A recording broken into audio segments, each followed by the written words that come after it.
Kahit naman ibang bata yan, possession pa din. Nasa cellphone pa ng 54 anyos na lalaking kinilala bilang alias Blondie ang iba't ibang malalaswang larawan at video. Inaresto ng PNP Anti-Cybercrime Group ang suspect sa Maynila sa bisa ng isang warrant to search, seized, and examine computer data mula sa korte.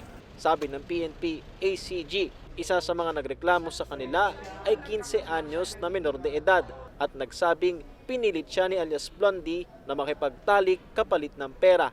Lingid sa kaalaman ng biktima, kinukuhanan siya ng video ng suspect at ibinebenta naman sa pamamagitan ng isang advertisement na nakapost sa sarili nitong social media account. 300 pesos lang yung in-offer niya doon sa bata. And yun nga, dahil sa nangangailangan yung bata, ay nag-agree siya na magkaroon sila ng ganyang klaseng activity. Ayon sa biktima, ilang beses siya nag-refuse na hindi gagawin yung ganitong klaseng activity. Ngunit sa persistent and pagpupursige nitong suspect, kaya pumayag na lang siya na gagawin ito.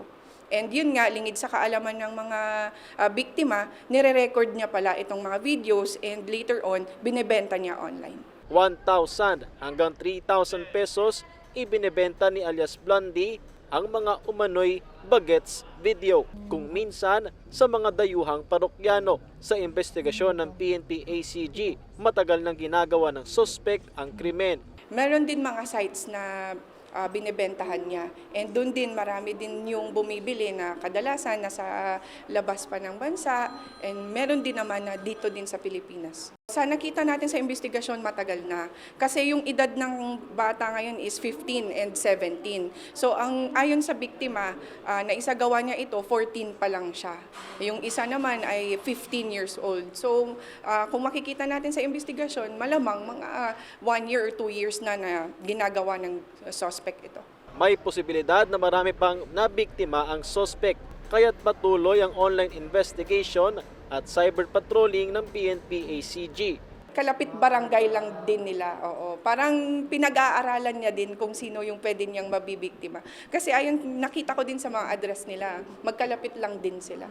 Isinailalim na sa inquest ng suspect sa mga kasong paglabag sa online sexual abuse and exploitation of children kaugnay ng cybercrime law.